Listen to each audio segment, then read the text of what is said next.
ನ್ಯೂಸ್ಗೆ ಸ್ವಾಗತ. ನಾನು ಶ್ವೇತಾ. ಈಗ ಹೆಡ್ಲೈನ್ಸ್.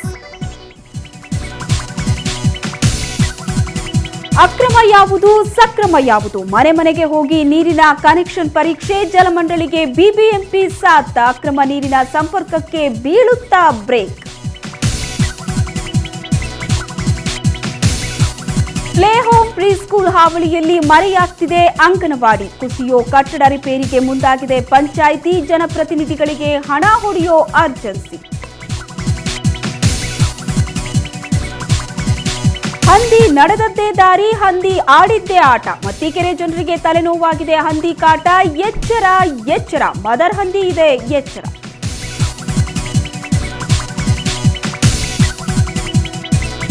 ಯೇಸು ಕ್ರಿಸ್ತನ ಪುನರುತ್ಥಾನದ ದಿನ. ರುಚಿ ರುಚಿಯಾದ ಖಾದ್ಯ ಸವಿದು ಸಂಭ್ರಮಿಸಿತು ಕ್ರೈಸ್ತ ಮನ. ಕೇಕು ಚಿಕನ್ನು ತಿಂದು ದೇವರ ನಮಿಸಿದ ಜನ. ಸ್ಯಾಂಕಿ ಟ್ಯಾಂಕಿಗೆ ಬಂದಿದೆ ವಿದೇಶಿ ಅತಿಥಿಗಳ ದಂಡು. ಕೆರೆಯಲ್ಲಿ ಸ್ವಚ್ಛಂದವಾಗಿ ಹಾರಾಡ್ತಿವೆ ಸುಂದರ ಪಕ್ಷಿಗಳು. ಬಾನಾಡಿಗಳ ಕಂಡು ಮನೋಲ್ಲಾಸಗೊಳ್ಳುತ್ತಿದ್ದಾರೆ ಜನರು.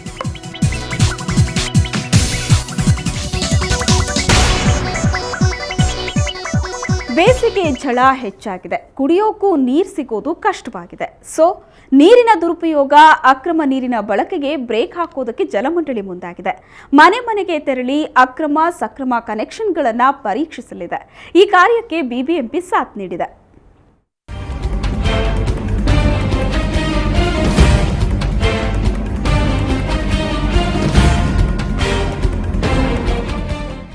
ಅಕ್ರಮ ನೀರಿನ ಸಂಪರ್ಕ ಇದು ಜಲಮಂಡಳಿಗೆ ಬಿಸಿ ತುಪ್ಪವಾಗಿ ಪರಿಣಮಿಸಿರೋ ಸಮಸ್ಯೆ. ಬೇಸಿಗೆಯಲ್ಲಿ ಕುಡಿಯುವ ನೀರಿನ ಸಮಸ್ಯೆ ತೀವ್ರಗೊಳ್ಳುತ್ತಿದ್ದಂತೆ ಎಚ್ಚೆತ್ತ ಜಲಮಂಡಳಿ ಅಕ್ರಮ ನೀರಿನ ಸಂಪರ್ಕಕ್ಕೆ ಕಡಿವಾಣ ಹಾಕಲು ಮುಂದಾಗಿದೆ. ಇದಕ್ಕಾಗಿ ಬಿಬಿಎಂಪಿಯ ಮೊರೆ ಹೋಗಿರುವ ಜಲಮಂಡಳಿ ವಾರ್ಡ್ಗಳಲ್ಲಿನ ನೀರಿನ ಸಂಪರ್ಕ ಹಾಗೂ ಬಿಬಿಎಂಪಿ ಬಳಿ ಇರೋ ಒಟ್ಟು ಆಸ್ತಿಗಳ ಸಂಖ್ಯೆ ತುಲನೆ ಮಾಡುವ ಮೂಲಕ ಅಕ್ರಮ ಸಂಪರ್ಕ ಪತ್ತೆ ಹಚ್ಚೋ ಕೆಲಸಕ್ಕೆ ಕೈ ಹಾಕಿದೆ. ಬಿಬಿಎಂಪಿ ಮತ್ತು ನಮ್ಮ ವಾಟ್ಸಪ್ಲಾಗಿ ಕೋಆರ್ಡಿನೇಟ್ ಮಾಡಿ ಎಷ್ಟು ಪ್ರಾಪರ್ಟೀಸ್ ಇದೆ, ಯಾರು ತೊಗೊಂಡಿಲ್ಲ ಅಂತ ಹುಡುಕ್ತೀನಿ. ಫೀಲ್ಡಲ್ಲಿ ಹುಡುಕೋದು ಭಾಳ ಕಷ್ಟ ಆಗುತ್ತೆ. ಅದಕ್ಕೆ ಇಲ್ಲಿ ಹುಡುಕ್ಬಿಟ್ಟು ಇದು ಸಕ್ಸಸ್ ಆದರೆ ಆಗ ನಾವು ಫೀಲ್ಡ್ಗೆ ಹೋಗಿ ಇಂತಿಂಥ ಮನೆಯವರೇ ತೊಗೊಂಡಿಲ್ಲ, ನಿಮ್ಗೆ ಹೆಂಗೆ ಬರ್ತಾ ಇದೆ, ನೀವು ಕನೆಕ್ಷನ್ನೇ ತೊಗೊಂಡಿಲ್ಲ ವಾಟರ್ ನಂಬರು ಅಂತ ಹೋಗಿ ನಾವು ಐಡೆಂಟಿಫೈ ಮಾಡೋಕ್ಕೆ ಒಂದು ಮಾಡ್ತಾ ಇದ್ದೆ. That is the technically doing it. ಸದ್ಯ ಮಾರುತಿ ಮಂದಿರ ವಾರ್ಡ್ನಲ್ಲಿ ಈ ಪ್ರಯೋಗಕ್ಕೆ ಮುಂದಾಗಿದೆ. ಇಲ್ಲಿ ಬಿಬಿಎಂಪಿ ನೀಡಿರೋ ಪ್ರಾಪರ್ಟಿ ಐಡೆಂಟಿಫಿಕೇಶನ್ ನಂಬರ್ ಹಾಗೂ ಜಲಮಂಡಳಿ ಹೊಂದಿರೋ ನೀರಿನ ಸಂಪರ್ಕದ ವಿವರವನ್ನ ಹೊಂದಾಣಿಕೆ ಮಾಡಲಾಗುವುದು. ಜಲಮಂಡಳಿ ಪ್ರತಿ ವಾರ್ಡ್ಗಳಲ್ಲಿ ಸುಮಾರು 4,000 ನೀರಿನ ಸಂಪರ್ಕವನ್ನ ಹೊಂದಿದೆ. ಇದಕ್ಕಿಂತ ಹೆಚ್ಚಿನ ಸಂಪರ್ಕ ಹೊಂದಿರೋದು ಕಂಡು ಬಂದ್ರೆ ಖುದ್ದು ಮನೆಗಳಿಗೆ ತೆರಳಿ ಪರಿಶೀಲನೆಗೆ ಮುಂದಾಗಿದೆ. ಬೆಂಗಳೂರು ಸಿಟಿಲಿ ಯಾರು ಕೇಳಿದ್ರು ನೀರು ಬರ್ತಲ್ಲ ಅಂತ ಹೇಳ್ತಾರೆ. ಬಟ್ ಜನವರಿ ಫೆಬ್ರವರಿ ನಾವು ವಾಟರ್ ರೀಡಿಂಗ್ಸ್ ನೋಡಿದ್ದೀವಿ. ಪ್ರತಿಯೊಬ್ಬ ಮನುಷ್ಯನಿಗೂ ಸುಮಾರು 160 ಲೀಟರ್ ಅಷ್ಟು ನೀರು ಆಲ್ರೆಡಿ ಬರ್ತಾ ಇದೆ. ಯಾಕಂದರೆ ಈಚ್ ಆ್ಯಂಡ್ ಎವರಿ ಮನೆ ನೋಡಿದಾಗ ಬಿಲ್ ಕಲೆಕ್ಟ್ ನೋಡಿದಾಗ ಅಪ್ರಾಕ್ಸಿಮೇಟಾಗಿ 160 ಲೀಟರ್ ಅಷ್ಟು ನೀರು ಕೊಡ್ತಾ ಇದ್ದಾರೆ. ಅದಲ್ಲದೆ ಇಲ್ಲಿಗಲ್ ಕನೆಕ್ಷನ್ಸಿಂದ ನಮಗೆ BWSSBಗೆ ರೆವಿನ್ಯೂ ಸಹ ನಮ್ಗೆ ಜನರೇಟ್ ಆಗ್ತಾ ಇಲ್ಲ. 400 ಮನೆ ಇರ್ತದೆ, ಒಂದು 800 ಜನ ಒಂದು ಮೀಟರ್ ಹಾಕಿರ್ತಾರೆ, ಇಲ್ಲಿಗಲ್ ಮೀಟರ್ ಹಾಕಿರ್ತಾರೆ, ಪಂಪಿಂಗ್ ಮಾಡ್ತಿರ್ತಾರೆ, ಮೋಟ್ರನ್ನ ಪಂಪ್ ಮಾಡ್ತಾ ಇರ್ತಾರೆ. ಅನೇಕ ಇಲ್ಲಿಗಲ್ ಕನೆಕ್ಷನ್ಸ್ ಇದೆ. ಹಾಗಾಗಿ ಮೊದಲನೇ ಬಾರಿಗೆ ಇಡೀ ಬೆಂಗಳೂರಲ್ಲಿ ನಮ್ಮ ವಾರ್ಡ್ನ ಒಂದು ಉದಾಹರಣೆ ಇಟ್ಕೊಂಡು ಎಕ್ಸಾಂಪಲ್ ಆಗಿ ಇಟ್ಕೊಂಡು PID ನಂಬರ್ ನಮ್ಮ ಕಾರ್ಪೊರೇಷನ್ ಅಧಿಕಾರಿ ರೆವಿನ್ಯೂ ಅಧಿಕಾರಿಗಳ ಜೊತೆ ಸೇರಿಕೊಂಡು ಎಷ್ಟು ಪ್ರಾಪರ್ಟೀಸ್ ಇದೆ ಒಂದು ವಾರ್ಡಲ್ಲಿ, ಆ ಪ್ರಾಪರ್ಟೀಸ್ಗೆ ಮತ್ತು ಎಷ್ಟು ಕನೆಕ್ಷನ್ಸ್ ಇದೆ ಒಂದಕ್ಕೊಂದಕ್ಕೂ ಟ್ಯಾಲಿ ಆಗುತ್ತಾ ಇಲ್ವಾ ಅನ್ನೋದನ್ನ ನಾವು ಚೆಕ್ ಮಾಡ್ತಾ ಇದ್ದೀವಿ.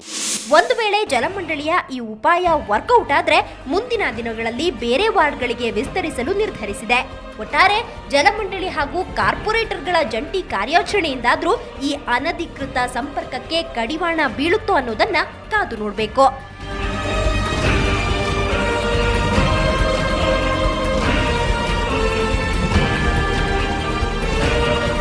ವೆಂಕಟರಮಣ್, ಸುವರ್ಣ ನ್ಯೂಸ್ 24/7 ಬೆಂಗಳೂರು. ಇನ್ನೊಂದೆಡೆ ಚಿಕ್ಕಪೇಟೆ ವಾರ್ಡಿನ ನಗರ್ತಪೇಟೆಯಲ್ಲಿ ಕಳೆದ ಹಲವು ದಿನಗಳಿಂದ ಕಲುಷಿತ ನೀರು ಬರ್ತಾ ಇದ್ರೂ ಜಲಮಂಡಳಿ ತಲೆ ಕೆಡಿಸ್ಕೋತಾ ಇಲ್ಲ. ನಾನಾ ಬಣ್ಣಗಳಲ್ಲಿ ಬರ್ತಾ ಇರುವಂತಹ ನೀರಿನಿಂದ ಈ ಭಾಗದ ಜನರು ಕಂಗಾಲಾಗಿ ಹೋಗಿದ್ದಾರೆ.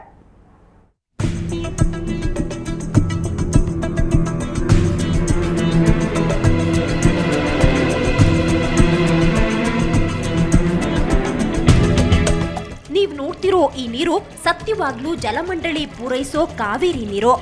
ಆದ್ರೆ ಈ ನೀರನ್ನ ಕುಡಿಯೋ ಹಾಗೂ ಇಲ್ಲ, ಬಳಸೋ ಹಾಗೂ ಇಲ್ಲ. ಅಪ್ಪಿ ತಪ್ಪಿ ಕುಡಿದ್ಬಿಟ್ರೆ ಸಾವು ಗ್ಯಾರಂಟಿ.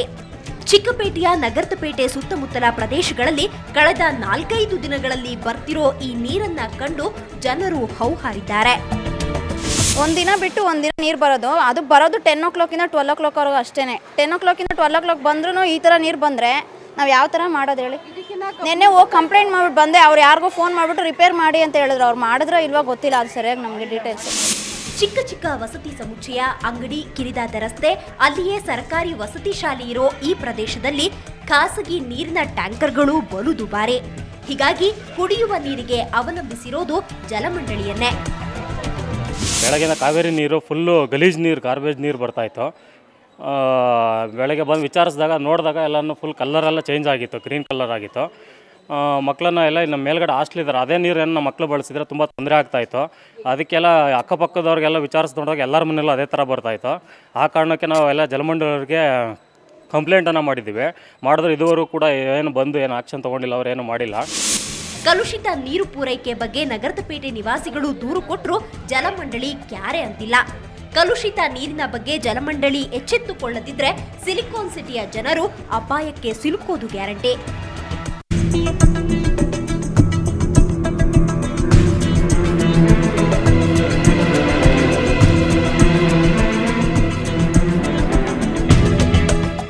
ಶಶಿಕಾಂತ್, ಸುವರ್ಣ ನ್ಯೂಸ್ 24/7 ಬೆಂಗಳೂರು. ಗಂಡು ಮಗುವಿನ ಆಸೆ ಹೊತ್ತಿದ್ದ ತಂದೆಯೊಬ್ಬ ಹೆಣ್ಣು ಹುಟ್ಟಿದೆ ಅಂತ ಸ್ವಂತ ಮಗಳನ್ನೇ ಕೊಲ್ಲೋ ಯತ್ನ ನಡೆಸಿದ್ದಾನೆ. ಕೆಜಿಹಳ್ಳಿ ಪೊಲೀಸ್ ಠಾಣೆ ವ್ಯಾಪ್ತಿಯಲ್ಲಿ ಫಾರೂಕ್ ಎಂಬಾತನಿಗೆ 3 ತಿಂಗಳ ಹಿಂದೆ ಹೆಣ್ಣು ಮಗು ಜನಿಸಿದೆ. ಆದರೆ ಮಗಳನ್ನ ಪ್ರೀತಿಸಬೇಕಿದ್ದ ಪಾಪಿ ತಂದೆ ದ್ವೇಷಿಸಿದ್ದಾನೆ. ಆಕೆಯನ್ನ ಕೊಲ್ಲೋದಕ್ಕೆ ಮುಂದಾಗಿದ್ದಾನೆ. ಅದೃಷ್ಟವಶಾತ್ ಮಗು ಬದುಕುಳಿದಿದೆ. ಪಾಪಿ ಅಪ್ಪ ಫಾರೂಕ್ ಜೈಲ್ ಪಾಲಾಗಿದ್ದಾನೆ. ಜೋಲಿನಲ್ಲಿ ಹಿಂಗೆ ಹಾಕ್ತಾರಲ್ಲ, ಅದನ್ನಲ್ಲಿಂದ ಹೊಡೆಯೋದು ಅವ್ರಿಗೆ. ಅದಕ್ಕೆ ಅವ್ರಿಗೆ ಹೆಣ್ಮಗು ಇಷ್ಟ ಇಲ್ಲ. ಫಸ್ಟ್ ಡೆಲಿವರಿ ಆಗಿದ್ದಲ್ಲ, ಆವಾಗೂ ಅವ್ರು ಹೇಳಿದ್ದು, ಇದು ಮಗುಗೆ ಇಲ್ಲಿ ಹಾಕ್ಬಿಡು, ಇಲ್ಲಾಂದರೆ ಇಲ್ಲಿ ಯಾರಿಗೇನು ಕೊಡ್ಬಿಡು, ನನಗೆ ಹೆಣ್ಮಗು ಬೇಡ, ಗಂಡು ಮಗು ಬೇಕು, ಇದು ದಲಿಂದರ್ ಮಗು, ಇದು ಬೇಡ ನಮಗೆ, ಈ ಥರ ಹೇಳಿದ್ದು ಅವರು. ಪ್ಲೇ ಹೋಮ್ ಪ್ರೀ ಸ್ಕೂಲ್ಗಳ ಹಾವಳಿಯಲ್ಲಿ ಸರ್ಕಾರಿ ಅಂಗನವಾಡಿಗಳು ಮಾಯವಾಗ್ತಾ ಇವೆ. ಇರೋ ಅಂಗನವಾಡಿ ಕೇಂದ್ರಗಳಲ್ಲೂ ಕೂಡ ಸೂಕ್ತ ಸೌಲಭ್ಯ ಇಲ್ಲದಂತಾಗಿದೆ. ಇನ್ನು ಹಳೆಯ ಕಟ್ಟಡಗಳು ಬೀಳುವ ಹಂತ ತಲುಪಿವೆ. ಜನಪ್ರತಿನಿಧಿಗಳು, ಅಧಿಕಾರಿಗಳು ಮಾತ್ರ ಈ ಅಂಗನವಾಡಿಗಳಲ್ಲೂ ಹಣ ಹೊಡೆಯೋದಕ್ಕೆ ಹೊಂಚಾಗ್ತಿದ್ದಾರೆ.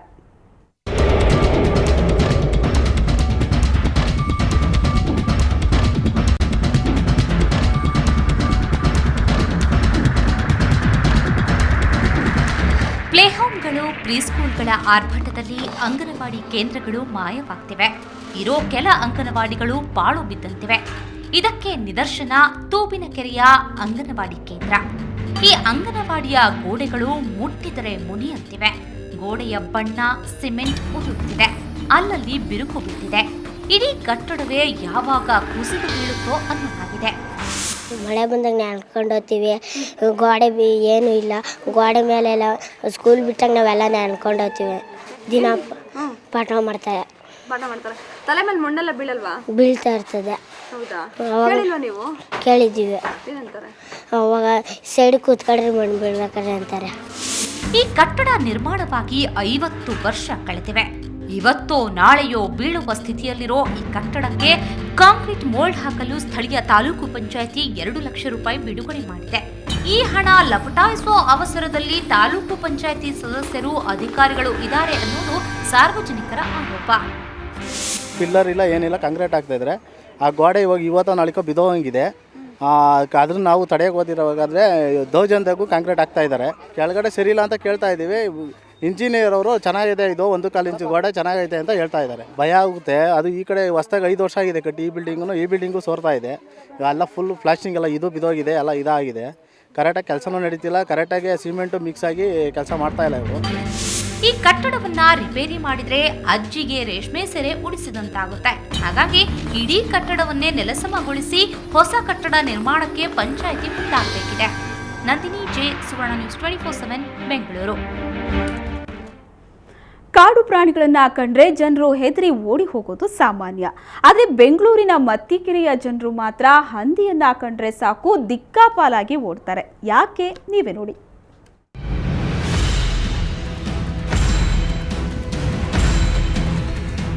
ಹೀಗೆ ಗುರಾಯಿಸ್ತಿರೋ ಹಂದಿ ನೋಡಿ ಬೆಂಗಳೂರಿನ ಮತ್ತಿಕೆರೆ ನೇತಾಜಿ ನಗರದ ಜನರ ಪಾಲಿಗೆ ವಿಲನ್ ಆಗ್ಬಿಟ್ಟಿದೆ. ಇಲ್ಲಿನ ಜನ ಈ ಹಂದಿಯನ್ನ ಕಂಡು ಬೆಚ್ಚಿ ಬೀಳ್ತಾರೆ. ನೇತಾಜಿ ನಗರದಲ್ಲಿ ಹಂದಿ ಸಾಕುವ ಶೆಡ್ ಇದೆ. ಈ ಶೆಡ್ನ ಹಂದಿಯದ್ದು ತುಘಲಕ್ ದರ್ಬಾರ್. ಮಕ್ಕಳು, ಮಹಿಳೆಯರು, ವೃದ್ಧರು ಯಾರೂ ಇಲ್ಲಿ ನೆಮ್ಮದಿಯಿಂದ ಓಡಾಡೋ ಹಾಗಿಲ್ಲ. ಇಲ್ಲೊಬ್ಬರ ಕೈಗೆ ಕಚ್ಚಿ ಗಾಯಗೊಳಿಸಿದೆ. ಇದೆ, ಅವ್ರು ಬಿಟ್ಬಿಡ್ತಾರೆ, ಕೇರ್ ತೊಗೊಳ್ಳೋದಿಲ್ಲ. ಇಲ್ಲಿ ನೋಡಿದ್ರೆ ನಮ್ಮನ್ನು ಓಡಾಡಕ್ಕೆ ಬಿಡೋದಿಲ್ಲ. ನಿನ್ನೆ ನಮಗೂ ಅಟ್ಯಾಕ್ ಮಾಡೋಕ್ಕೆ ಬಂತು, ನಮ್ಮ ಮನೆ ನಾಯಿನ ಅಟ್ಯಾಕ್ ಮಾಡೋಕ್ಕೆ ಬಂತು. ಮಕ್ಕಳಿಗೆಲ್ಲ ತುಂಬ ಅಟ್ಯಾಕ್ ಮಾಡ್ತಾ ಇದೆ. ತುಂಬ ಸಮಸ್ಯೆ ಆಗಿದೆ. ಈಗ ಒಂದು 5-6 ತುಂಬ ಜಾಸ್ತಿ ಆಗಿದೆ. ಆದರೆ ಈ ಹಂದಿ ಕಾಟಕ್ಕೆ ಪ್ರಮುಖ ಕಾರಣ ತನ್ನ ಮರಿಗಳ ಮೇಲಿನ ಪ್ರೀತಿ. ವಾರದ ಹಿಂದಷ್ಟೇ 6 ಮರಿಗಳಿಗೆ ಜನ್ಮ ನೀಡಿದೆ. ತನ್ನ ಮರಿಗೆ ನಾಯಿಗಳು ಹಾಗೂ ಜನರಿಂದ ತೊಂದರೆಯಾಗುತ್ತೆ ಅನ್ನೋ ಭಯ ಹಂದಿಗೆ. ಹೀಗಾಗಿ ಯಾರೇ ಹತ್ರ ಬಂದರೂ ಗುರ್ರೆನ್ನುತ್ತೆ. ಮರಿಗಳ ಜೊತೆಯಲ್ಲಿದ್ರೆ ಅಕ್ಕಪಕ್ಕ ಯಾರೂ ಸುಳಿಯೋ ಹಾಗಿಲ್ಲ. ಏನಾಗಿದೆ, ಮಕ್ಳಿಗೆ ರಜಾ, ರೋಡಲ್ಲಿ ಆಟ ಆಡೋಕ್ಕಾಗಲ್ಲ, ಹತ್ರ ಹೋದರೆ ಅಟ್ಟಿಸ್ಕೊಂಬರುತ್ತೆ. ತುಂಬ ತೊಂದರೆ ಆಗಿಬಿಟ್ಟಿದೆ ಈ ಥರ. ಅವ್ರುಗಳು ಅಟ್ಲೀಸ್ಟ್ ಮರಿಗಳು ತೊಗೊಂಡೋಗಿ ಅವ್ರ ಗೂಡೆಲ್ಲ ಇಟ್ಕೊಂಡ್ರೆ ಸಮಸ್ಯೆ ಆಗಲ್ಲ. ಈ ಹಂದಿಯನ್ನು ಹಿಡಿಯೋಕೆ ಬಿಬಿಎಂಪಿ ಸಿಬ್ಬಂದಿಯೂ ಸಾಕಷ್ಟು ಕಸರತ್ತು ನಡೆಸಿದ್ರೂ ಪ್ರಯೋಜನವಾಗಿಲ್ಲ. ಹೀಗಾಗಿ ನೇತಾಜಿ ನಗರದ ಜನರಿಗೆ ಸಂಕಷ್ಟ ತಪ್ಪಿಲ್ಲ. ನಂದಿನಿ ಜೆ, ಸುವರ್ಣ ನ್ಯೂಸ್ 24/7 ಬೆಂಗಳೂರು. ಬೆಂಗಳೂರು ಹೊರವಲಯದ ಆನೇಕಲ್ ತಾಲೂಕಿನ ಸರ್ಜಾಪುರದಲ್ಲಿ ಮಹಿಳಾ ಕರ್ನಾಟಕ ರಕ್ಷಣಾ ವೇದಿಕೆಯ ಸಮಾವೇಶ ನಡೆಯಿತು. ಸಮಾಜ ಕಲ್ಯಾಣ ಸಚಿವ ಎ ನಾರಾಯಣಸ್ವಾಮಿ ಸಮಾವೇಶಕ್ಕೆ ಚಾಲನೆ ನೀಡಿದರು.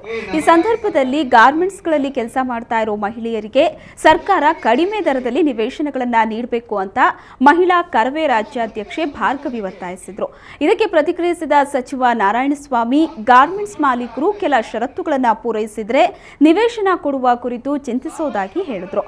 ನೂರಾರು ಮಹಿಳೆಯರು ಪಾಲ್ಗೊಂಡಿದ್ದ ಸಮಾವೇಶದಲ್ಲಿ ಬಳ್ಳಾರಿಯ ಜೋಗತಿ ಮಂಜವ್ವನ ತಂಡದವರು ತಲೆ ಮೇಲೆ ಎಲ್ಲಮ್ಮನನ್ನ ಧರಿಸಿ ನೃತ್ಯ ಕಾರ್ಯಕ್ರಮವನ್ನು ನಡೆಸಿಕೊಟ್ರು.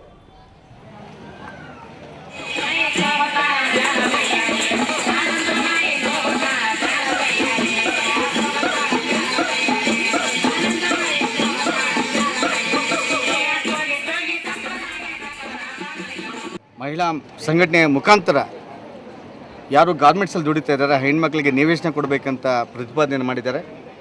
ಈಗಾಗಲೇ ಅವ್ರಿಗೆ ಹೇಳಿದ್ದೇನೆ, ಗಾರ್ಮೆಂಟ್ಸ್ನಲ್ಲಿ ದುಡಿತಕ್ಕಂಥ ಹೆಣ್ಮಕ್ಳು ಆ ಒಂದು ಉದ್ಯಮದ ಮ್ಯಾನೇಜರ್ ಇರ್ಬೋದು, MD ಇರ್ಬೋದು, ಅಗ್ರಿಮೆಂಟನ್ನು ಮಾಡಿಕೊಂಡ್ರೆ ಸರ್ಕಾರದ ವತಿಯಿಂದ ಬಹಳ ಕಡಿಮೆ ರೇಟಲ್ಲಿ ಆ ಹೆಣ್ಮಕ್ಳಿಗೆ ನಿವೇಶನ ಕೊಡುವ ಯೋಜನೆಯನ್ನು ಖಂಡಿತವಾಗ್ಲೂ ಮಾಡ್ತೇನೆ. ಅದರಿಂದ ಅನೇಕ ಕುಟುಂಬಗಳಿಗೆ ಮನೆ ಸಿಗ್ತಾರೆ. ಆ ನಿಟ್ಟಿನಲ್ಲಿ ಖಂಡಿತವಾಗ್ಲೂ ನಾನು ಯಶಸ್ವಿ ಆಗ್ತೇನೆ ವಿಶ್ವಾಸ ಮಹಿಳಾ ಸಂಘಟನೆಗೆ ಮೇಲೆ ನನಗಿದೆ. ಆ ಕೆಲಸ ಮಾಡಿ.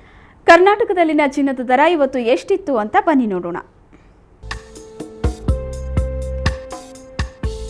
22 ಕ್ಯಾರೆಟ್ನ 10 ಗ್ರಾಂ ಚಿನ್ನಕ್ಕೆ 26,250 ರೂಪಾಯಿ. ನೆನ್ನೆ ದರಕ್ಕೆ ಹೋಲಿಸಿದರೆ 22 ಕ್ಯಾರೆಟ್ ಚಿನ್ನದ ಬೆಲೆಯಲ್ಲಿ ಇವತ್ತು 60 ರೂಪಾಯಿ ಏರಿಕೆ ಆಗಿದೆ. ಇನ್ನು 24 ಕ್ಯಾರೆಟ್ನ 10 ಗ್ರಾಂ ಚಿನ್ನಕ್ಕೆ 29,050 ರೂಪಾಯಿ. ನೆನ್ನೆ ದರಕ್ಕೆ ಹೋಲಿಸಿದರೆ 24 ಕ್ಯಾರೆಟ್ ಚಿನ್ನದ ಬೆಲೆಯಲ್ಲಿ ಇವತ್ತು 50 ರೂಪಾಯಿ ಏರಿಕೆಯಾಗಿದೆ. ಬ್ರೇಕ್ನ ನಂತರ ಬೆಂಗಳೂರು ಫಸ್ಟ್ ಮುಂದುವರಿಯುತ್ತೆ.